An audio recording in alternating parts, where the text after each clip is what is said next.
Hi aspirants, ఈరోజు video వచ్చేసి psychology అండి.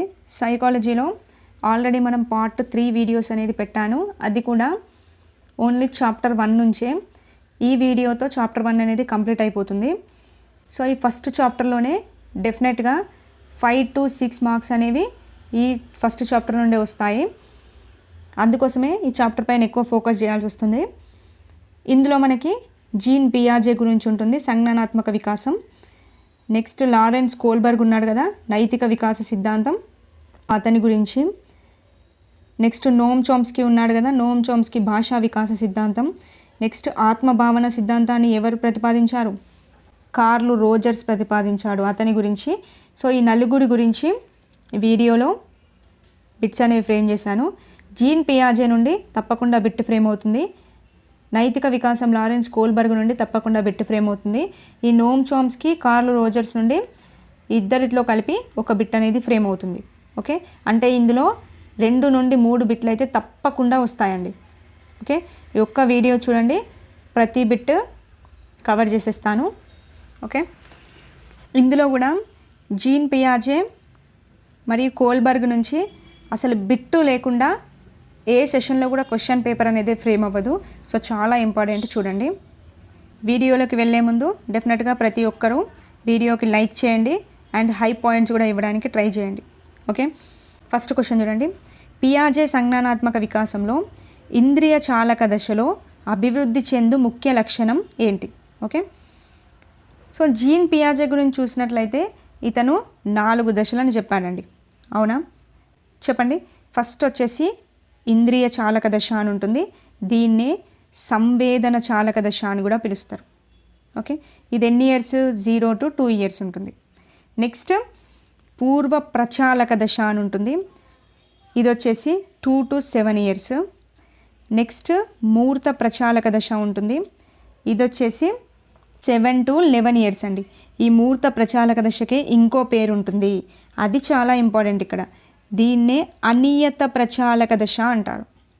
ఓకే, మూర్త ప్రచాలక దశకే అనియత ప్రచాలక దశ అంటారు.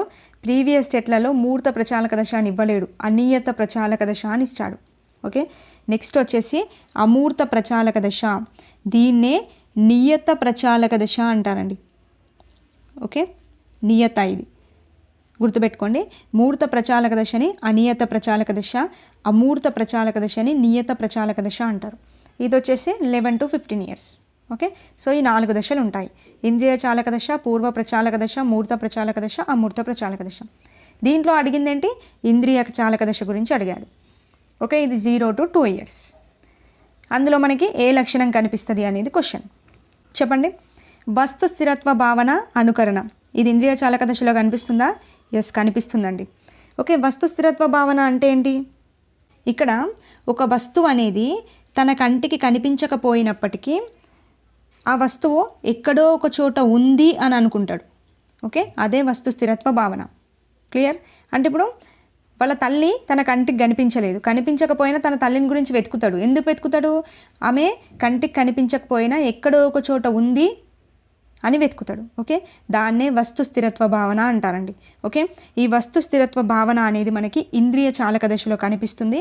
అండ్ ఇంకోటి, అనుకరణ ప్రారంభమయ్యేది కూడా ఇంద్రియ చాలక దశనే. ఎందుకు? 0 to 2 yearsలోనే కదా మనకి అనుకరణ స్టార్ట్ అయ్యేది, అంటే శైశవ దశలోనే కదా అనుకరణ స్టార్ట్ అయ్యేది. ఓకే, సో అనుకరణ మరియు వస్తు స్థిరత్వ భావన అనేది ఇంద్రియ చాలక దశలో కనిపిస్తుంది. నెక్స్ట్ పదిలపరుచుకునే భావన కనబడదండి. ఓకే, ఈ పదిలపరుచుకునే భావన లోపం ఉండేది ఏ దశ అంటే ఈ పూర్వ ప్రచాలక దశలో ఉంటుంది. దీన్ని అర్థం చేసుకునే దశ ఏది అంటే మూర్త ప్రచాలక దశ. ఓకే, సో ఇది కాదు. నెక్స్ట్ నిగమనాత్మక ఆలోచన, కార్యకారక సంబంధం, ఈ 2 కావండి. ఈ 2 మనకి అమూర్త ప్రచాలక దశలో కనిపిస్తాయి. ఓకే, సో ఇక్కడ ఇంద్రియ చాలక దశ అడిగాడు కాబట్టి ఏ అనేది ఆన్సర్. క్లియర్? ఇక్కడ ఇయర్స్ కూడా గుర్తుపెట్టుకోండి. చూడండి.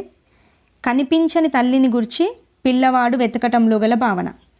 చెప్పండి. ఇందాకే చెప్పాను కదా, కానీ తల్లి కనిపించకపోయినా కానీ ఎక్కడో ఒక చోట ఉంది అని చెప్పేసి వెతుకుతాడు. దాన్నే వస్తు స్థిరత్వ భావన అంటారు.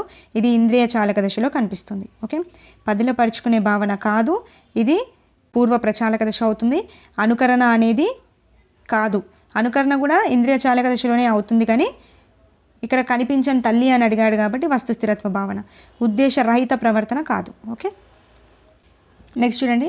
సంజ్ఞానాత్మక వికాసం ఈ వికాసంలోని అభివృద్ధిని సూచిస్తుంది. చెప్పండి. నైతిక వికాసం, సాంఘిక వికాసం, ప్రజ్ఞా వికాసం, ఉద్వేగ వికాసం. ఏ వికాసం అండి? ప్రజ్ఞా వికాసం. ఎందుకు? సంజ్ఞానాత్మక వికాస సిద్ధాంతం అంటేనే అది నిర్మాణాత్మక అభ్యసన సిద్ధాంతం కదా. ఓకే, దానిపైనే ఆధారపడి ఉంటుంది కదా. సో దీంట్లో మనకు కనిపించేదే ప్రజ్ఞా వికాసం, అవునా? సో ఇక్కడ పియాజే చెప్పిందే నిర్మాణాత్మక ఉపగమనం గురించి చెప్తాడు. ఓకే, సో ఇప్పుడు నిర్మాణాత్మక ఉపగమనం అంటే ఏంటి? ఆయన చెప్పేది ఒకటే, పిల్లవాడే స్వయంగా కృత్యాల్లో పాల్గొని అతని గత అనుభవాలను ఉపయోగించుకొని జ్ఞానం అనేది నిర్మించుకుంటాడు. ఓకే, సో ఇక్కడ జ్ఞానం అనేది నిర్మించేది ఎవరు అంటే ఆ పిల్లవాడే జ్ఞానాన్ని నిర్మించుకోవాలి.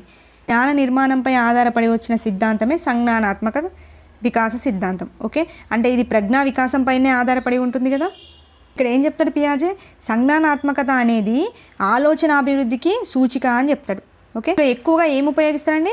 అతని యొక్క అనుభవాలను ఉపయోగిస్తాడు. ఓకే, అనుభవాల ద్వారానే కదా జ్ఞానాన్ని నిర్మించుకుంటాడు. సో ఇక్కడ అనుభవాలని ఉపయోగిస్తాడు.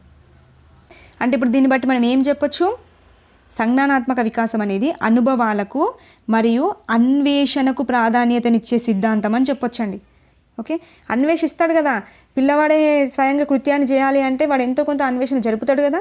సో ఆ విధంగా అన్నట్టు. ఓకే, అంటే ఇక్కడ ఎందుకు ఇంత స్ట్రెస్ చేసి చెప్తున్నాను అంటే ప్రీవియస్లో ఇలాగే అడిగాడు. సంజ్ఞానాత్మక వికాసం అనేది ప్రజ్ఞా వికాసానికి సంబంధించింది. ఇందులో అనుభవాలకి అన్వేషణలకి ప్రాధాన్యత ఉంటుంది. ఇది నిర్మాణాత్మక వాదంపై ఆధారపడి ఉంటుందండి. ఓకే, అంటే పిల్లవాడే జ్ఞాన నిర్మాణాన్ని నిర్మించుకోవాలి స్వయంగా కృత్యాల్లో పాల్గొని. ఓకే, ఈ పాయింట్స్ అన్నీ గుర్తుపెట్టుకోండి. అడిగితే ఈ బేసిక్ కాన్సెప్ట్ పైన బిట్ అనేది ఫ్రేమ్ అవుతుంది. నెక్స్ట్ బిట్ చూడండి. విమానాన్ని మొదటిసారిగా చూసిన రవి దానిని తనకు అంతకు ముందు పరిచయం ఉన్న పక్షితో పోల్చుకొని పక్షి అని భావించటం. చెప్పండి. ఇక్కడ ఏం చేసిండు?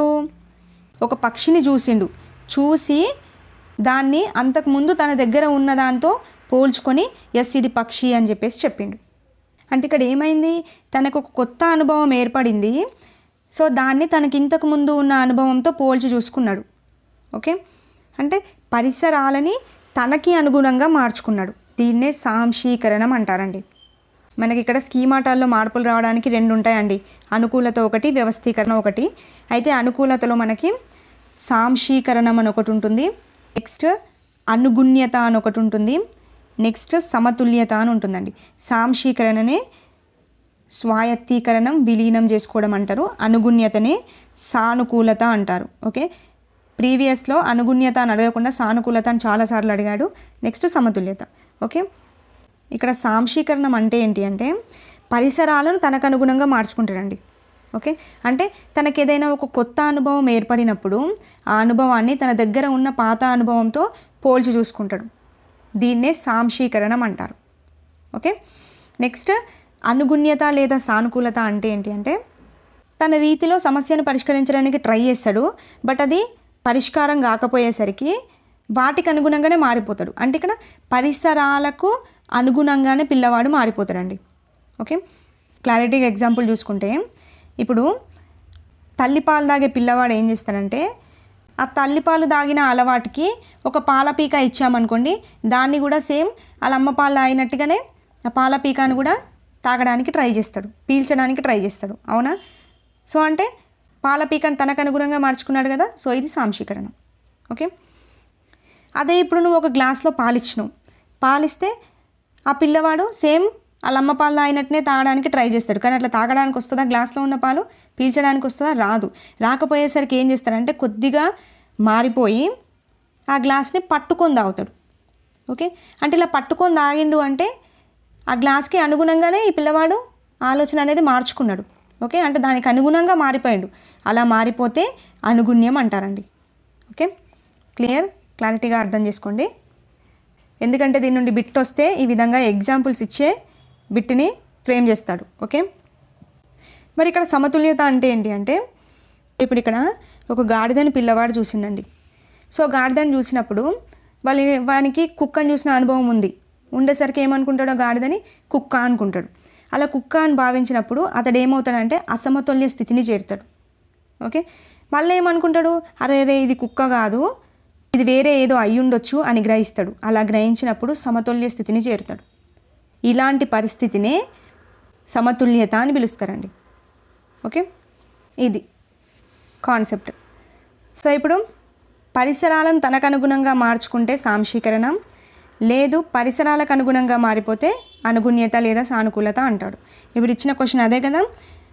ఫస్ట్ రవి ఏం చేసిండు, విమానాన్ని చూసిండు. ఓకే, విమానాన్ని చూసిన తర్వాత దాన్ని ఏం చేసిండు, తనకు ఆల్రెడీ పక్షి పరిచయం ఉంది. సో పక్షితోని పోల్చుకొని ఎస్ ఇది పక్షి అని చెప్పిండు. విమానాన్ని పక్షిగా భావించిండు అంటే తనకున్న అనుభవంతో పోల్చుకున్నాడు, పరిసరాలని తనకు అనుగుణంగా మార్చుకున్నాడు. దీన్నే సాంశీకరణ అంటారండి. ఓకే, గుర్తుపెట్టుకోండి పాయింట్స్ అన్ని. నెక్స్ట్ బిట్ చూడండి. అదే విధంగా మళ్ళీ ఇంకో బిట్ ఫ్రేమ్ చేస్తే క్లారిటీ వస్తుంది. విమానాన్ని మొదటిసారిగా చూసిన పూజ మొదట పక్షిగా భావించి దాని శబ్దాన్ని విన్న తర్వాత పక్షి కాదు అని చెప్పేసి మరొకటి అనుకొని భావించిందంట. చూడండి, విమానాన్ని మొదటిసారిగా చూసిన పూజ ఏం చేసిందంటే మొదట దాన్ని పక్షిగా భావించింది. సో తనకి ఉన్న అనుభవంతో ఎస్ ఇది పక్షి అని భావించింది కాబట్టి అప్పుడు ఏమవుతుంది, అక్కడ సాంశీకరణ అవుతుంది. ఓకే, తనకున్న అనుభవంతో పోల్చి చూసుకుంది. సో సాంశీకరణ అవుతుంది. తర్వాత ఏమనుకుంది, అరే ఇది పక్షి కాదు వేరే ఏదో ఒకటి అయి ఉండొచ్చు అని అనుకుంది. అంటే పరిసరాలకు అనుగుణంగా తను మారిపోయింది కదా. సో దీన్ని అనుగుణ్యత అంటారు. సో ఆన్సర్ వచ్చేసి బి. ఓకే, లేదు విమానాన్ని చూసి అది పక్షే, పక్కా ఇది పక్షే అని అనుకుంటే సాంశీకరణ. లేదా అది పక్షిలాగా ఉంది కానీ అది పక్షి కాదు ఇంకో ఏదో అయ్యి ఉంటుంది అని దానికి అనుగుణంగా మారిపోయింది కాబట్టి అక్కడ మనకి అనుగుణ్యత అనేది ఆన్సర్ అవుతుంది. ఓకే, గుర్తుపెట్టుకోండి పాయింట్స్. నెక్స్ట్ బిట్ చూడండి. స్వాయత్తీకరణం అనుగుణ్యతల మధ్య గల గతిశీలమైన పరస్పర చర్యను ఏమని పిలుస్తారు? ఇందాకే చెప్పాను కదా, ఒక గాడిదని చూసిన పిల్లవాడు ఫస్ట్ కుక్క అని భావించినప్పుడు సమతుల్య స్థితిని చేరుతాడు. లేదు ఇది కుక్క కాదు అని భావించినప్పుడు అసమతుల్య స్థితిని చేరుతాడు. ఓకే, ఈ రెండింటి మధ్య గతిశీలమైన పరస్పర చర్యగా జరిపేదాన్ని సమతుల్యత అంటారండి. ఓకే, సో ఆన్సర్ వచ్చేసి సమతుల్యత. నెక్స్ట్ ఇక్కడ స్కీమా అని ఉంది కదా, ఈ స్కీమా గురించి కూడా ప్రీవియస్ స్టెట్లో పడింది. స్కీమా అంటే ఏంటి అంటే శిశువు పుట్టుకతోనే కొన్ని స్కీమాలను కలిగి ఉంటాడండి. ఓకే, అంటే ఇప్పుడు పీల్చడం కావచ్చు, తన్నడం కావచ్చు, చూడడం కావచ్చు, ఇవన్నీ పుట్టుకతోనే వచ్చినాయి కదా. అలా పుట్టుకతో వచ్చే వాటినే స్కీమాలు అంటారండి. అంటే దీనికి డెఫినేషన్ ఏమి ఇచ్చాడు అంటే వ్యక్తి యొక్క సంఘటిత ప్రవర్తన నమూనాలకు కారణమైన వాటిని సంజ్ఞానాత్మక నిర్మాణాలు లేదా వీటిని స్కీమాలు అని పిలుస్తారండి. ఓకే, పాయింట్స్ గుర్తుపెట్టుకోండి. నెక్స్ట్ బిట్ చూడండి. తటస్థంగా సంభవించి తనకు సంతృప్తినిచ్చిన సరళ చలనాత్మక కృత్యాలను తిరిగి చేయటం నేర్చుకోవడం దీనిలో కనిపించును. చెప్పండి. సాధారణ ప్రతిచర్య, ప్రాథమిక వృత్తాకార స్పందనలు, ద్వితీయ వృత్తాకార స్పందనలు, తృతీయ వృత్తాకార స్పందనలు. ఏదవుతుందండి, మనకి ఇంద్రియ చాలక దశలో తిరిగి మనకు 6 దశలు ఉంటాయండి. ఓకే, ఫస్ట్ దశ వచ్చేసి సాధారణ ప్రతిచర్యలు. ఇది 0 to 30 days ఉంటుందండి. దీంట్లో పిల్లవాడు ఏం చేస్తాడంటే బాహ్య ప్రేరణలకు అనుగుణంగా ప్రతిస్పందిస్తాడు. అంటే చూడండి, చిన్నప్పుడు నోటి దగ్గరికి వేలు తీసుకెళ్ళగానే చప్పరిస్తాడు. ఓకే, ఇది సాధారణ ప్రతిచర్యల కిందకి వెళ్ళిపోతుంది. నెక్స్ట్ దీంట్లోనే ప్రాథమిక వృత్తాకార స్పందనలు ఉంటుంది. ఇది వచ్చేసి 1 నెల నుండి 4 నెలల మధ్యలో ఉంటుందండి. ఓకే, దీంట్లో ఏం చేస్తాడు అంటే ఏవైనా పనులని తిరిగి చేయడం అలవాటు చేసుకుంటాడండి. వాడు ఏం చేస్తాడంటే అనుకోకుండా వాడే నోట్లో వేలేసుకుంటాడు. అంటే ఏదైనా పని ఉంటుందని తిరిగి చేయడం అలవాటు చేసుకుంటాడు. ఇది ప్రాథమిక వృత్తాకార స్పందనలు. నెక్స్ట్ చూడండి, ద్వితీయ వృత్తాకార స్పందనలను ఉంటుంది. ఇది 4 to 8 months ఉంటుంది. దీంట్లో ఏం చేస్తాడంటే తన శరీరంపై దృష్టిని ఇతర వస్తువులపైకి మళ్ళిస్తాడు. ఓకే, అంటే వివిధ వస్తువులని అందుకోవడానికి, పట్టుకోవడానికి ట్రై చేస్తాడు ఇక్కడ. నెక్స్ట్ ఇక్కడే ద్వితీయ వృత్తాకార స్పందనల సమన్వయం అని ఉంటుంది. ఇది 8 to 12 months ఉంటుందండి. దీంట్లోనే మనకి వస్తు స్థిరత్వ భావన అనేది ఏర్పడుతుంది. అంటే ఏంది, ఒక వస్తువు తన కళ్ళ ముందు కనిపించకపోయినా అది ఎక్కడో ఉంది అనుకోవడం వస్తు స్థిరత్వ భావన. ఇది మనకి ఏ దశలో ఏర్పడుతుంది అంటే ద్వితీయ వృత్తాకార స్పందనల సమన్వయంలో ఏర్పడుతుందండి. ఓకే, నెక్స్ట్ ఇక్కడే తృతీయ వృత్తాకార స్పందనలు ఉంటాయి. ఇది 12 to 18 months అండి. దీంట్లో ఏం చేస్తాడంటే యత్నదోష పద్ధతిని ఉపయోగిస్తాడు. అంటే కొన్ని వస్తువులను కింద పడేసేసి దాంట్లో వచ్చే శబ్దాన్ని గమనించడానికి ట్రై చేస్తాడు. ఓకే, లాస్ట్ వన్ వచ్చేసి స్కీమాల అంతరంగం అని ఉంటుంది. ఇది 18 to 24 months ఉంటుందండి. దీంట్లో అంతర దృష్టి అనేది ఏర్పడుతుంది. ఓకే, ఇది కాన్సెప్ట్. దీంట్లో నుంచే బిట్ అనేది ఫ్రేమ్ అయింది. చూడండి, తటస్థంగా సంభవించిన తనకు సంతృప్తినిచ్చిన సరళ చలనాత్మక కృత్యాలను తిరిగి చేస్తున్నాడు. ఓకే, తిరిగి చేయడం అనేది దేంట్లో కనబడుతుందండి? ప్రాథమిక వృత్తాకార స్పందనలు. చూడండి, తిరిగి చేయడం అలవాటు చేసుకుంటాడు అంటే పదే పదే నోట్లో వేలేసుకోవడం అన్నట్టు. ఓకే, ఆన్సర్ వచ్చేసి ప్రాథమిక వృత్తాకార స్పందనలు. ఓకే, సాధారణ ప్రతిచర్యలు కాదు. అంటే ఏం చేస్తాడు? బాహ్య ప్రేరణలకు అనుగుణంగా ప్రతిస్పందిస్తాడు. నెక్స్ట్ ద్వితీయ వృత్తాకార స్పందనలు కాదు. ఇక్కడ వస్తు స్థిరత్వ భావన ఏర్పడుతుంది. తృతీయ వృత్తాకార స్పందనలు కాదు. యత్నదోష పద్ధతిని ఉపయోగిస్తాడు. ఓకే, బిట్ ఈ విధంగా కూడా ఫ్రేమ్ అవ్వచ్చు, చూసుకోండి. నెక్స్ట్ బిట్ చూడండి, బొమ్మను దుప్పటి కింద దాచిపెడితే దుప్పటి తీసి బొమ్మను తీసే ప్రయత్నం చేయడం ప్రారంభమయ్యే ఇంద్రియ చాలక దశలోని ఉపదశ ఏది? చూడండి, ఉపదశ ఇందాక చెప్పిన దశలు ఉన్నాయి కదా, అందులో నుంచే పడింది. చెప్పండి. ఒక బొమ్మను దుప్పటి కింద దాచిపెడితే దుప్పటిని తీసి ఆ బొమ్మను తీసే ప్రయత్నం చేసిండు. అంటే అతనికి ఆ బొమ్మ గురించి తెలుసు. సో ఆ బొమ్మ కనిపించకపోయేసరికి అది ఎక్కడో ఉంది, ఒక చోట ఉంది అని చెప్పేసి దాని గురించి వెతుకుతున్నాడు. అంటే ఇక్కడ ఏంటిది? వస్తు స్థిరత్వ భావన కదా. సో ఇది ఎక్కడ ఏర్పడుతుందని చెప్పాను? ద్వితీయ వృత్తాకార స్పందనల సమన్వయంలో ఏర్పడుతుంది. అంటే 8 to 12 monthsలో ఏర్పడుతుంది. అవునా? సో ఆన్సర్ వచ్చేసి బి అండి. ఓకే, గుర్తుపెట్టుకోవాలి కంపల్సరీ ఉపదశలు. నెక్స్ట్ బిట్ చూడండి, పవన్ భౌతిక శాస్త్ర సూత్రాలను ఉపయోగించి సృజనాత్మకతతో కూడిన కృత్యాలను రూపొందిస్తున్నాడు. ఓకే, అయినా పవన్ సంజ్ఞానాత్మక వికాస దశ ఏది? చెప్పండి. ఏం చేసిండు? భౌతిక సూత్రాలను ఉపయోగించి సృజనాత్మకతతో ఆలోచిస్తున్నాడు. ఓకే, అంటే కంటికి కనిపించని వాటితో ఆలోచిస్తున్నాడు. అలాంటప్పుడు అది ఏ దశ అవుతుందండి? అమూర్త ప్రచాలక దశ అవుతుంది. ఓకే, కంటికి కనిపించే వాటిని గురించి ఆలోచిస్తే మూర్త ప్రచాలక దశ, కనిపించని వాటి గురించి కూడా థింక్ చేస్తున్నాడు కాబట్టి అమూర్త ప్రచాలక దశ. ఓకే, ఇక్కడ పూర్వ ప్రచాలక దశలో, ఇంద్రియ ప్రచాలక దశలో అలాంటి కంటికి కనిపించని వాటి గురించి ఆలోచించరండి. సో ఇది తీసేయచ్చు. ఓకే, నెక్స్ట్ బిట్ చూడండి, అర్ధచంద్రాకారపు చందమామను చూసిన అమృత ఆకాశంలో చందమామ కనబడటలేదు అని తెలపటం అండ్ నిండు చంద్రుడిని చంద్రుడిగా భావించటం ఈ లక్షణాన్ని సూచిస్తుంది. అంటే ఇక్కడ ఏంది? ఫస్ట్ అర్ధచంద్రాకారపు చందమామను చూసిన అమృత ఆకాశంలో చందమామ కనబడట్లేదు అని చెప్పేసి చెప్తుంది. ఓకే, అంటే మేము నిండు చంద్రుడిని చూసినప్పుడు మాత్రమే చందమామ అనుకుంటుంది. అదే అర్ధచంద్రాకారంగా ఉంటే అది చందమామ కాదు అని అనుకుంటుంది. ఓకే, ఇది దేని తెలుపుతుందండి? పదిలపరుచుకునే భావన లోపాన్ని తెలుపుతుంది. ఎందుకంటే ఈ పదిలపరుచుకునే భావన లోపం మనకి ఎక్కడ కనబడుతుంది అంటే పూర్వ ప్రచాలక దశలో కనబడుతుందండి. ఓకే, పదిలపరుచుకునే భావన లోపం అంటే ఏంటి అంటే ఒక వస్తువు యొక్క ఆకారం మార్చినా, స్థితిని మార్చినా దాని యొక్క గుణాలు మారవు అని చెప్పేసి పిల్లవాడు గ్రహించలేకపోతాడు. చూడండి, ఇక్కడ ఆకారాన్ని మార్చిండు, బట్ ఇక్కడ ఆకారాన్ని మార్చినా ఇది చందమామే. ఇక్కడ అమృత గ్రహించలేకపోతుంది. ఓకే, అంటే ఆకారం మారినా అది చందమామే అని గ్రహిస్తే పదిలపరుచుకునే భావన లోపం కాదు అది, కానీ గ్రహించలేదు కాబట్టి అది పదిలపరుచుకునే భావన లోపం. ఓకే, అంటే ఇక్కడ ఒకే విశేషకంపై దృష్టి అనేది నిలుపుతాడు. ఇది పదిలపరుచుకునే భావన లోపం. నెక్స్ట్ విపర్యాత్మక భావన కాదు. మరి విపర్యాత్మక భావన అంటే ఏంటండి? ఇప్పుడు ఒకే పరిమాణంలో ఉన్న ఒక బంకమట్టి ముద్దను తీసుకొచ్చి దాన్ని ఆ పిల్లవాడి ముందే ఇట్లా సాగదీసిరు. ఓకే, ఇట్లా సాగదీసిరు ఒక బంకమట్టి ముద్దను. సో ఇక్కడ మళ్ళీ పిల్లవాడిని అడుగుతారు, ఇప్పుడు ఇలా సాగదీశాం కదా, దీన్ని మళ్ళీ పూర్వమున్న ఈ స్థితి ఉంది కదా, ఈ స్థితిలోకి మార్చవచ్చా అంటే పిల్లవాడు మార్చలేమని చెప్తాడు. ఓకే, అది మళ్ళీ స్థితికి వస్తుందా అంటే రాదు అని చెప్తాడు. అంటే ఇక్కడ జరిగే మార్పులపైన పిల్లవాడు అనేవాడు దృష్టిని నిలపడండి. ఓకే, ఇలాంటి వాటిని విపర్యాత్మక భావన లోపం అంటాం. ఓకే, వస్తు స్థిరత్వ భావన కాదు, ఇందాకే చెప్పా. అహం కేంద్రవాదం కూడా కాదండి. ఈ అహం కేంద్రవాదం కూడా మనకి పూర్వ ప్రచాలక దశలోనే ఉంటుంది. సో ఇప్పుడు ఇక్కడ ఎగ్జాంపుల్గా తీసుకుంటే అహం కేంద్రవాదానికి ఇప్పుడు వర్షం పడుతుంటే ఏమనుకుంటాడంటే పిల్లవాడు జస్ట్ ఆ వర్షం అనేది మా ఇంటి ముందే పడుతుంది, వేరే దగ్గర పడట్లేదు అని అనుకుంటాడు. ఓకే, ఇలా అనుకుంటే అహం కేంద్రవాదం. ఓకే, ఇది. సో దీనికి ఆన్సర్ వచ్చేసి ఏ అండి. ఇక్కడ నేను ఈ కాన్సెప్ట్ మొత్తం చెప్పాను, ప్రతి కాన్సెప్ట్ ఇంపార్టెంటే గుర్తుపెట్టుకోండి. నెక్స్ట్ బిట్ చూడండి, కిరణ్ కుర్చీని కారుగా, కర్రని తుపాకీగా, పెన్నుని సిరంజిగా భావించి ఆటలాడుతున్నాడు. అయినా కిరణ్కి గల పియాజే సంజ్ఞానాత్మక వికాస దశ లక్షణం ఏంటి? చెప్పండి. అతను ఏ దశలో ఉన్నాడు? ఇంద్రియ చాలక దశ, పూర్వ ప్రచాలక దశ, మూర్త ప్రచాలక దశ, అమూర్త ప్రచాలక దశ. చెప్పండి. సో ఇక్కడ ఆన్సర్ వచ్చేసి పూర్వ ప్రచాలక దశలో ఉన్నాడండి. అంటే ఇప్పుడు కుర్చీని కారుగా వాడుతున్నాడు అంటే అది కార్ అనేది నిజమా అక్కడ? కాదండి, కుర్చీని కారుగా వాడుతున్నాడు అంతే. అంటే నిజం కాని వస్తువుని నిజమైన వస్తువుగా వాడుతున్నాడు.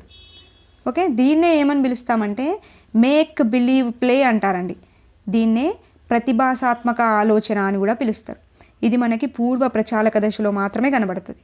ఓకే, అంటే నిజం కాని వస్తువులను నిజమైన వస్తువులుగా మార్చి ఆడితే అది ప్రతిభాసాత్మక ఆలోచన. ఇది పూర్వ ప్రచాలక దశలో మాత్రమే కనిపిస్తుంది. ఇది ప్రీవియస్ స్టేట్లో పడింది. నిజం కాని వస్తువుల్ని నిజమైన వస్తువులుగా మార్చి ఆడుతున్నాడు ఒక పిల్లవాడు. సో ఇది ఏ దశ అని అడిగాడు? పూర్వ ప్రచాలక దశ. దీన్ని ప్రతిభాసాత్మక ఆలోచన అని పిలుస్తారు, గుర్తుపెట్టుకోండి. నెక్స్ట్ బిట్ చూడండి. సంతోషి చంద్రుడు తన ఇంటి ముందే ఉన్నాడని, తన కోసమే వచ్చాడని తెలపటం. ఇతరుల అభిప్రాయాలతో ఏకీభవించట్లేదు. సో సంతోషి ఏ దశలో ఉందని అడుగుతున్నాడు. ఇందాక చెప్పాను కదా, వర్షాన్ని ఎగ్జాంపుల్గా తీసుకున్నాం, చూసారు కదా. వర్షం మా ఇంటి ముందే పడుతుంది, వేరే దగ్గర పడట్లేదు అని అనుకుంటాడు. అట్లే చంద్రుడు మా ఇంటి ముందే ఉన్నాడు, వేరే దగ్గర అసలు చంద్రుడు లేడు అని అనుకునే దశ ఏ దశ అని అడిగాడు. సో ఇది పూర్వ ప్రచాలక దశలో కనబడుతుంది. ఓకే, దీన్నే అహం కేంద్రవాదం అని కూడా పిలుస్తారు. ఓకే, ఇది మనకి పూర్వ ప్రచాలక దశలో కనిపిస్తుంది, గుర్తుపెట్టుకోండి. నెక్స్ట్ బిట్ చూడండి. ప్రకల్పన నిగమనాత్మక వివేచనం అనేది ఏ దశలో కనిపిస్తుంది? వివేచనం కనిపించేదే అమూర్త ప్రచాలక దశ. ఓకే, దీన్నే నియత ప్రచాలక దశ అని కూడా పిలుస్తారు. ఓకే, వివేచనం కనిపించేది అమూర్త ప్రచాలక దశ. సో ఆన్సర్ వచ్చేసి అమూర్త ప్రచాలక దశ. ఈ క్రింది వాటిలో సరైనవి గుర్తించండి. ఇంద్రియ చాలక దశ. ఇంద్రియ చాలక దశలో వస్తు స్థిరత్వ భావన ఏర్పడుతుంది కదా, ఏర్పడుతుంది. నెక్స్ట్ పూర్వ ప్రచాలక దశలో అహం కేంద్రవాదం, ఎస్. మూర్త ప్రచాలక దశలో తర్కంతో కూడిన మూర్త ఆలోచనలు, ఎస్. అమూర్త ఆలోచనలు అంటే అది అమూర్త ప్రచాలక దశ, బట్ మూర్త ఆలోచనలు కదా, సో ఇది అవుతుంది. సో పైవన్నీ అనేది correct answer. Okay, next bit చూడండి. ఉపాధ్యాయునిచే మంచి బాలిక అనిపించుకోవడం కోసం ప్రతిరోజు క్రమం తప్పకుండా పాఠశాలకు వెళ్ళే విద్యార్థి కోల్బర్గ్ ప్రకారం ఈ దశకు చెందును. కోల్బర్గ్ గురించి స్టార్ట్ అయ్యే బిట్స్ చెప్పండి. ఇక్కడ ఒక చిన్న పాయింట్ చూడండి. ఇందాక జీన్ పియాజే సంజ్ఞానాత్మక వికాసం ఏం తెలిపిందండి? పిల్లవాడే జ్ఞానాన్ని నిర్మించుకోవాలి, అంటే జ్ఞాన నిర్మాణం అనేది పిల్లవాడే చేసుకోవాలి అని చెప్పేసి తెలుపుతుంది. ఓకే, ఇక్కడ కోల్బర్గ్ వికాసం కూడా ఏం తెలుపుతుంది అంటే పిల్లలు ఏమి చేస్తున్నారు అనే దానికంటే ఏమి ఆలోచిస్తున్నారు అనే దానిపైనే ఈ సిద్ధాంతం కూడా ఆధారపడి ఉంటుందండి. ఓకే, అంటే ఇందులో ఎక్కువగా ఆలోచన మరియు వివేచన, ఓకే, ఈ రెండింటికి ప్రాధాన్యతనిస్తాడు. గుర్తుపెట్టుకోండి, కోల్బర్గ్ నైతిక వికాస సిద్ధాంతంలో ఎక్కువగా ఏమి కనిపిస్తాయి అని చెప్పేసి అడిగాడు. ఆలోచన వివేచన అనేది కనిపిస్తుంది. ప్రీవియస్ టెట్ బిట్టు మొన్న జరిగిన టెట్లో పడిందండి బిట్టు. ఓకే, సో ఇక్కడ ఇతను 3 స్థాయిలను తెలుపుతాడు. ఓకే, 6 దశలను తెలుపుతాడు. ఓకే, ఆ 3 స్థాయిలు ఏంటి, ఆ దశలు ఏంటి గుర్తుపెట్టుకోవాలి. చూడండి, ఇక్కడ 3 స్థాయిలు 6 దశలు. ఫస్ట్ స్థాయి వచ్చేసి పూర్వ సాంప్రదాయ స్థాయి. పూర్వ సాంప్రదాయ స్థాయిలో మనకి 2 దశలు కనిపిస్తాయి. దశ 1లో శిక్ష విధేయత అనేది కనిపిస్తుంది. దశ 2లో సహజ సంతోషానుసారం సాధనోపయోగం అనేది కనిపిస్తుంది. ఓకే, నెక్స్ట్ సెకండ్ స్థాయిలో సాంప్రదాయ స్థాయి. దీంట్లో దశ 3 ఉంటుంది. ఈ దశలో మంచి బాలుడు మంచి బాలిక నీతి కనిపిస్తుంది. దశ 4లో అధికారం సాంఘిక క్రమాన్ని అనుసరించడం కనిపిస్తుంది. ఓకే, నెక్స్ట్ 3వ స్థాయిలో ఉత్తర సాంప్రదాయ స్థాయి. దీంట్లో దశ 5 కనబడుతుంది. ఇది ఒప్పందాలు వ్యక్తిగత హక్కులని. దశ 6 వచ్చేసి వ్యక్తిగత సూత్రాలు అంతరాత్మ దశ అనేది కనబడుతుందండి. ఓకే, సో ఇప్పుడు ఇక్కడ ఏమడిగాడు? ఉపాధ్యాయునిచే మంచి బాలిక అనిపించుకోవడం కోసం ప్రతిరోజు పాఠశాలకు వెళ్తుంది. చెప్పండి, మంచి బాలుడు మంచి బాలిక అని అనిపించుకోవడం అనేది ఎక్కడ కనిపిస్తుంది? మనకి సాంప్రదాయ స్థాయిలో 3వ దశలో కనిపిస్తుంది. ఓకే, 3వ దశలో కనిపిస్తుంది. సో మనకి ఆన్సర్ 3వ దశ అనేది మనకు ఆన్సర్. ఓకే, ఇది అంతే కదా, మంచి బాలిక అనిపించుకోవడం కాబట్టి 3వ దశ. ఇందాక నేను చెప్పినవన్నీ క్లారిటీ గుర్తుపెట్టుకోండి, దాని నుంచి పడతాయి బిట్స్ అని చూడండి. Next bit. తల్లి కొనిస్తానన్న చాక్లెట్ కోసం సమయానికి పాఠశాలకు వెళ్ళే విద్యార్థి నైతిక వికాస దశ ఏది? చెప్పండి. తల్లి చాక్లెట్ కొనిస్తా అంది, అందుకోసమే వెళ్తున్నాడు. అంటే చాక్లెట్ తినడం అనేది ఆ పిల్లవాడికి ఇష్టం. అతను తన సంతోషం కోసం పాఠశాలకు వెళ్తున్నాడు. సో ఇది ఏ దశ కిందికి వస్తుందండి? దశ 2 కిందికి వస్తుంది. ఓకే, ఎందుకు దశ 1 వచ్చేసి శిక్షా విధేయత, అంటే శిక్షకు భయపడి పిల్లవాడు పాఠశాలకు వెళ్తాడు. కానీ ఇక్కడ దశ 2 వచ్చేసి చాక్లెట్ కొనిస్తా అంటున్నాడు, అతని యొక్క స్వయం తృప్తి కోసం వెళ్తున్నాడు. ఓకే, సో ఆన్సర్ వచ్చేసి బి. నెక్స్ట్ బిట్ చూడండి. ఉపాధ్యాయుడు శిక్షిస్తాడని కాకుండా పాఠశాలలోని మొక్కలను రక్షించడం తన బాధ్యతగా భావించి పాఠశాలలోని మొక్కలను పరిరక్షించు విద్యార్థి దశ. చెప్పండి.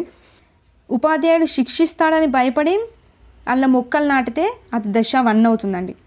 బట్ మొక్కల్ని రక్షించడం తన బాధ్యతగా భావించి మొక్కల్ని నాటుతున్నాడు. సో ఇది ఏ దశ అవుతుందండి? దశ 4 అవుతుంది. ఓకే, ఇది బాధ్యతలను గురించి తెలుపుతుంది. ఓకే, నియమాలను పాటించడం గురించి తెలుపుతుంది దశ 4 అనేది. సో మనకి ఇది దశ 4 అనేది ఆన్సర్. నెక్స్ట్ బిట్ చూడండి. మొక్కల పరిరక్షణలో ఉత్తమంగా నిలిచిన వారికి బహుమతి లభిస్తుందని తెలిసి తను నాటిన మొక్కలను పరిరక్షించే విద్యార్థి గల స్థాయి. చెప్పండి. ఇక్కడ ఏంది? మొక్కల పరిరక్షణకి ఉత్తమంగా నిలిచిన వారికి బహుమతి లభిస్తుందని. అంటే తను పిల్లవాడు ఏం చేస్తుండు? బహుమతి కోసం ఆశపడి ఆ మొక్కలను పరిరక్షించే బాధ్యతని చేపట్టిండు. ఏదండి ఇది? ఏ స్థాయి అవుతుంది? పూర్వ సాంప్రదాయ స్థాయి. పూర్వ సాంప్రదాయ స్థాయిలో కూడా బహుమానం కోసం కాబట్టి దశ 2 అనేది మనకు ఆన్సర్ అవుతుంది. ఓకే, అంతరాత్మ దశ అని కోల్బర్గ్ నైతిక వికాస దశలను ఏ దశను పిలుస్తారు? చెప్పండి, ఏ దశను పిలుస్తారండి? ఉత్తర సాంప్రదాయ స్థాయిలో ఉన్న దశ 6ని అంతరాత్మ దశ అని పిలుస్తారు. అంటే అతని మనసుకి నచ్చిందే అతను చేస్తారు, అంతే. ఇక్కడ ఎవరిని పట్టించుకోడు. ఇది అంతరాత్మ దశ. నెక్స్ట్ బిట్ చూడండి. నైతిక వికాసానికి సంబంధించి సరైనది. చెప్పండి. నైతిక వికాసంలో ఎన్ని స్థాయిలు ఉంటాయండి? 3 స్థాయిలు ఉంటాయి, 6 దశలు ఉంటాయి. ఏ ఆప్షన్? First option. 3 స్థాయిలు 6 దశలు.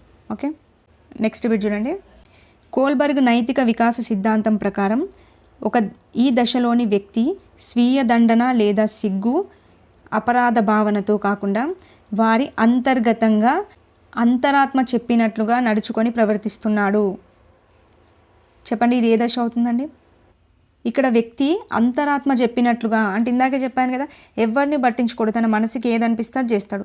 సో ఈ అంతరాత్మ దశ అనేది మనకి ఎక్కడ కనిపిస్తుంది? ఉత్తర సాంప్రదాయ స్థాయిలో కనిపిస్తుంది. ఓకే, ఇక్కడ చూడండి. మంచి బాలుడు మంచి బాలిక నీతి అవ్వదు, అధికారం సాంఘిక క్రమం అవ్వదు, అంతరాత్మ చెప్పినట్లుగా వింటుండు కాబట్టి వ్యక్తిగత సూత్రాలు అంతరాత్మ దశ ఉత్తర సాంప్రదాయ స్థాయి. ఇది మనకి correct answer. Okay, next bit కూడా అవ్వదు. నెక్స్ట్ ఒప్పందాలు వ్యక్తిగత హక్కులు కాదు. ఓకే, క్వశ్చన్ క్లారిటీగా చదివి అండర్స్టాండ్ చేసుకోండి, ఈజీగా ఆన్సర్ పెట్టిస్తారు. నెక్స్ట్, నిందలు తప్పించుకోవడానికి సంఘం ఆమోదించే నియమాలు పాటించాలని భావించే శిశువు కోల్బర్గ్ ప్రకారం ఏ దశలో ఉంటాడు? ఇక్కడ నిందలు తప్పించుకోవడం కోసం అంటుండు. నిందలు తప్పించుకోవడం కోసం కావచ్చు, ఆ పని చేయడం నా బాధ్యత అని అనుకున్నప్పుడు కావచ్చు, సంఘం ఆమోదించే నియమాలు పాటించడం కావచ్చు, ఇవన్నీ కూడా మనకి ఎక్కడ కనబడతాయి అంటే సాంప్రదాయ స్థాయిలో కనబడతాయండి. సాంప్రదాయ స్థాయిలో కూడా మనకి దశ 4 ఉంది కదా, ఆ దశ 4 ఏం తెలుపుతుంది? అధికారం సాంఘిక క్రమాన్ని అనుసరించడం. ఓకే, అది తెలుపుతుంది. సో ఆన్సర్ వచ్చేసి బి. నెక్స్ట్ చూడండి. ఐస్ క్రీమ్ ఇస్తానంటే చదువుకుంటాను అనే పిల్లవాడి నైతిక దశ ఏది? చెప్పండి. అంటే ఇందాక చూసాం కదా, చాక్లెట్ ఇస్తా అంటేనే బడికి వెళ్ళిండు. ఓకే, అంటే ఇప్పుడు ఐస్ క్రీమ్ ఇస్తా అంటేనే చదువుకుంటా అంటున్నాడు. అంటే ఆయన స్వయం తృప్తి కోసం ఆలోచించిండు కదా. ఇలా స్వయం తృప్తి కోసం ఆలోచించేది ఏ దశ అండి? పూర్వ సాంప్రదాయ స్థాయిలో ఉన్న దశ 2 అనేది మనకి ఆన్సర్ అవుతుంది. ఓకే, నెక్స్ట్ బిట్ చూడండి. నోమ్ చోమ్స్కీ ప్రకారం ఎల్ఏడి అనగా? ఇది ప్రీవియస్ స్టెట్లో వచ్చింది, ఇదే విధంగా అడిగాడు ఎల్ఏడి అని. చెప్పండి. లాంగ్వేజ్ అడిట్ డివైస్ కాదు, లెర్నింగ్ ఆటోమేటిక్ డివైస్ కాదు, లాంగ్వేజ్ అక్విజిషన్ డివైస్. ఓకే, ఇది మనకు answer. LAD language acquisition device, గుర్తుపెట్టుకోండి. ఇది ఎవరు తీసుకొచ్చారండి? నోమ్ చోమ్స్కీ తీసుకొచ్చాడు. నోమ్ చోమ్స్కీ ప్రకారం క్రింది వానిలో సరికాని ప్రవచనం. పిల్లలు పుట్టుకతోనే భాషను అభ్యసించే సామర్థ్యాన్ని కలిగి ఉంటారు. ఎస్, ఈయన అదే చెప్తానండి. ఒక పిల్లవాడు భాష నేర్చుకోవడానికి కారణం ఏంటి అంటే ఆ పిల్లవాడికి భాష నేర్చుకునే సామర్థ్యం అనేది పుట్టుకతోనే కలిగి ఉంటాడు అని చెప్పేసి చెప్తాడు. ఓకే, పిల్లలు కేవలం పరిశీలన అనుకరణ ద్వారా అభ్యసిస్తారు కాదండి. ఓకే, పుట్టుకతోనే ఆ సామర్థ్యం అనేది మనకు ఉంటుంది అని చెప్తాడు. ఓకే, సో పరిశీలన అనుకరణ కాదు. నెక్స్ట్, ప్రతి వ్యక్తిలో సార్వత్రిక భాషా విభాగం ఉంటుంది. ఎస్, సార్వత్రిక భాషా విభాగం అంటే ఏంటి? LAD. Okay, language acquisition device అనేది ఉంటుంది అని చెప్పేసి చెప్తాడు. ఈ ఎల్ఏడి అంటే ఏంటంటే అసలు శిశువు పుట్టుకతోనే భాష నేర్చుకోవడానికి సిద్ధంగా ఉంటాడు. అతని మెదడులో ఈ భాషా నిర్మాణాలు అనేవి ఎప్పుడైతే పిల్లవాడు భాష వినికిడికి గురవుతాడో అప్పుడు ఈ భాషా నిర్మాణాలు అనేవి పనిచేస్తాయండి. ఓకే, పని చేయడం ప్రారంభిస్తాయి. దీన్నే లాంగ్వేజ్ అక్విజిషన్ డివైస్ అంటారు. అంటే శిశువు మెదడు అనేది భాషా నిర్మాణానికి అవసరమైన నిర్మాణాలు ఆల్రెడీ ఉంటాయి. సో ఎప్పుడైతే పిల్లవాడు భాషా వినికిడికి గురవుతాడో అప్పుడు అవి పనిచేయడం ప్రారంభిస్తాయి. దీన్నే సార్వత్రిక భాషా విభాగం అని కూడా అంటారు. ఓకే, నెక్స్ట్ భాషాపరమైన నిర్మాణాలు పిల్లవాని మేధస్సులో ముద్రించబడి ఉంటాయి. ఎస్, ఇది కరెక్ట్. ఓకే, కానిది వచ్చేసి బి. నెక్స్ట్ బిట్ చూడండి. పిల్లలు అంతర్గత శక్తులతో జన్మిస్తారు. వీటి ద్వారా పిల్లలు ఏ భాషనైనా నేర్చుకోగలరు. చెప్పండి, ఇందాకే చెప్పాను కదా, పిల్లవాడికి భాష నేర్చుకునే సామర్థ్యం అనేది పుట్టుకతోనే వస్తుంది అని చెప్పేసి చెప్పిన వారు నోమ్ చామ్స్కీ. ఓకే, సో ఆన్సర్ వచ్చేసి నోమ్ చామ్స్కీ. నెక్స్ట్ బిట్ చూడండి. నోమ్ చామ్స్కీ ప్రకారం సార్వత్రిక వ్యాకరణం అనగా చెప్పండి. అన్ని జంతువుల భాషకు అనువర్తించబడే నియమాల అంతర్గత నిర్మితి కాదండి. పిల్లలందరికీ అనువర్తించబడే నియమాల అంతర్గత నిర్మితి కాదండి. అన్ని మానవ భాషలకు అనువర్తించబడే విధంగా ఉండే భాషా నియమాల అంతర్గత నిర్మితి. ఇది కరెక్ట్. సో ఇది ఏం చెప్తారంటే పిల్లవాడికి భాష నేర్చుకునే సామర్థ్యం అనేది పుట్టుకతోనే కలిగి ఉంటారు. సో ఇది ప్రపంచంలో ఉన్న అన్ని భాషలకు వర్తిస్తుంది అని చెప్తాడు. ఓకే, అంటే అన్ని మానవ భాషలకు అనువర్తించే విధంగా ఉండే భాషా నియమాల అంతర్గత నిర్మితి అనేది ఆన్సర్. ఓకే, చూడండి. నోమ్ చామ్స్కీ ప్రకారం భాషా వికాసానికి కారణం చెప్పండి. పరిసరాల పుట్టుకతోనే భాష కలిగి ఉంటుందని చెప్పిండు. సో పరిసరాలు కాదు కదండి. పరిణతి. ఎస్, పరిణతి అంటే ఏంటి అంటే పుట్టుకతో ఉన్న లక్షణాలు అనేవి వయసుతో పాటు క్రమంగా వికసించడాన్ని పరిణతి అంటారు. అవునా, అంటే ఎలాంటి శిక్షణ అవసరం లేకుండా ప్రవర్తనలో కలిగే మార్పులనే పరిణతి అంటాం. సో ఇది కూడా పుట్టుకతోనే వస్తుంది కదా. సో అందుకే భాషా వికాసానికి కారణం ఏంటి నోమ్ చామ్స్కీ ప్రకారం అంటే పరిణతి. అభ్యసనం అవ్వదు, పైవన్నీ అవ్వదు. Okay, next bit. వ్యక్తి తన స్వభావాన్ని తాను తెలుసుకోవడానికి సహాయపడే అంశం ఏంటి? ఆత్మగౌరవం, స్వీయ నిర్వహణ, స్వీయ అభ్యసనం, ఆత్మభావన. చెప్పండి. వ్యక్తి తన స్వభావాన్ని తాను తెలుసుకోవడానికి సహాయపడేదే ఆత్మభావన. ఓకే, అంటే ఆత్మభావన అంటే ఏంటి? నేను, నాది అనేది ఆత్మభావన అవుతుంది. ఇది మనకి పూర్వ బాల్య దశలోనే ప్రారంభమవుతుందండి. సో వ్యక్తి తన స్వభావాన్ని తాను తెలుసుకోవడమే ఆత్మభావన అనేది అవుతుంది ఆన్సర్. నెక్స్ట్ చూడండి. ఆత్మభావన సిద్ధాంతాన్ని రూపొందించింది ఎవరండి చెప్పండి. Carl Rogers. Okay, Carl Rogers ఆత్మభావన సిద్ధాంతాన్ని రూపొందించాడు. ఇప్పుడు చూడండి. ఇతరులతో గల సంబంధాలు మరియు పుస్తకాలు, కథలు, నవలలు మొదలైన వాటిని చదవడం ద్వారా పిల్లల్లో పొందే ఆత్మభావన ఏంటి? ఇందులో మనకి 2 ఆత్మభావనలు ఉంటాయండి. వాస్తవిక ఆత్మభావన ఉంటుంది, ఆదర్శ ఆత్మభావన ఉంటుంది. వాస్తవిక ఆత్మభావన అంటే ఏంటంటే వ్యక్తి ప్రస్తుతం కలిగి ఉన్న ఆత్మభావనే వాస్తవిక ఆత్మభావన అంటారు. అంటే ప్రస్తుతం కలిగి ఉండే ఆత్మభావన వాస్తవిక ఆత్మభావన. మరి ఆదర్శ ఆత్మభావన అంటే ఏంటి? వ్యక్తి భవిష్యత్తులో కలిగి ఉండాలి అని అనుకునే ఆత్మభావనే ఆదర్శ ఆత్మభావన. అంటే ఇప్పుడు చూడండి, ఇతరులతో గల సంబంధాలు మరియు పుస్తకాలను, కథలను, నవలలను చదవడం ద్వారా అతను ఏమొస్తుందండి? సో ఇప్పుడు ఒక నవల చదివిండు, లేదంటే ఒక ఫేమస్ వ్యక్తి యొక్క బుక్ చదివినప్పుడు ఏమనుకుంటాడు? ఆయననే రోల్ మోడల్గా తీసుకొని ఎస్ నేను ఆయనలాగా ఉండాలి అని అనుకుంటాడు. సో అంటే అది ఆదర్శ ఆత్మభావనే కదా, ఆదర్శంగా తీసుకున్నాడు కదా, ఫ్యూచర్ గురించి థింక్ చేస్తున్నాడు కదా. సో ఇది ఆదర్శ ఆత్మభావన అవుతుంది. ఓకే, ఇది ఆన్సర్. Next bit. వ్యక్తి కేంద్రక సిద్ధాంతాన్ని రూపొందించింది ఎవరు? చెప్పండి. సో ఆన్సర్ వచ్చేసి కార్ల్ రోజర్స్ అండి. ఓకే, వ్యక్తి కేంద్రక సిద్ధాంతం అన్నా, ఆత్మ కేంద్రక సిద్ధాంతం అన్నా, ఆత్మభావన సిద్ధాంతం అన్నా, లేదంటే స్వీయ భావన సిద్ధాంతం అన్నా, వ్యక్తి వికాస సిద్ధాంతం అన్నా. ఓకే, వ్యక్తి కేంద్రక, ఆత్మభావన, ఆత్మ కేంద్రక, స్వీయ భావన, వ్యక్తి వికాస సిద్ధాంతం ఇది ఒకటే. వీటిని ప్రతిపాదించింది ఎవరు అంటే కార్ల్ రోజర్స్. ఓకే, ఇవ్వండి టోటల్గా 32 బిట్స్ అనేవి చూసాము. సో ఇప్పుడు నేను చెప్పిన కాన్సెప్ట్ల పైనే బిట్ అనేది ఫ్రేమ్ అవుతుంది. సో తప్పకుండా వీడియోని యూస్ చేసుకోండి. నెక్స్ట్ వీడియోతో మళ్ళీ కలుద్దాం. థ్యాంక్ యూ అండి. Thank you for watching. Yeah.